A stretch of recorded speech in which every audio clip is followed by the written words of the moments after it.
This is Chad Stahelski. I'm the director of John Wick Chapter 4. At this point, we're in Osaka, Japan, and the sequence that we're discussing now is really the first time that Keanu Reeves' character, John Wick, meets Donnie Yen's character, Kane, in a confrontation.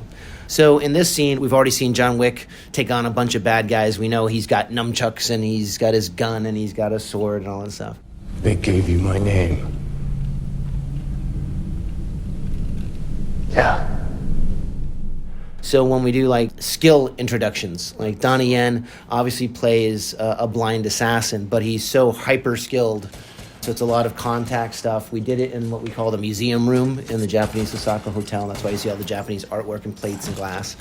Me and my cinematographer, Dan Lawson, we love light and kooky set pieces, as you can tell throughout the movie.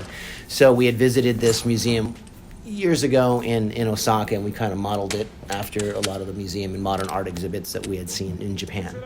And this is how we kind of established Donnie Yen's character. He's so good that even John Wick is a little hesitant to go against him. That's why John seems to be running and running and running. It was actually on the day when we started rehearsing. We had rehearsed for a couple weeks with Donnie and Keanu, and we were actually changing how we do things. Is we have a pretty good planning choreography, and then when we see the performance actually in the wardrobe and the sets, it's like dance. We change things up depending how the storylines and how the cast members interact with each other.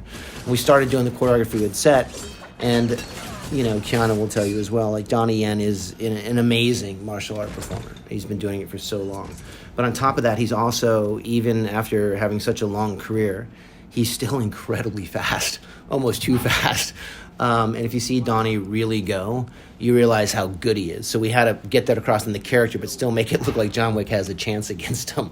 That's why you see John kind of hiding behind things and always kind of trying to get away from Kane. Because I think if it came down to just a one-on-one with the sword, I think the idea is Kane would win.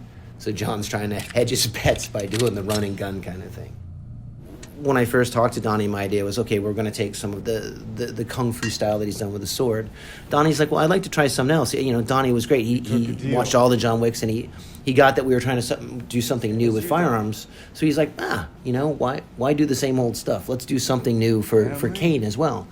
So we took a lot of fencing elements, a lot of rapier style, almost European sword work, and Donnie mixed it up a little bit with some of his wushu training, the sword style that he does.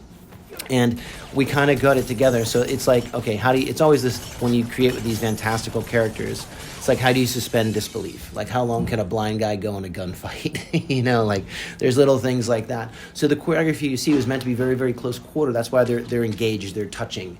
So Kane knows where he is and he has energy to push him back. I think if John was really clever, he'd be on the other side of the room with a sniper rifle.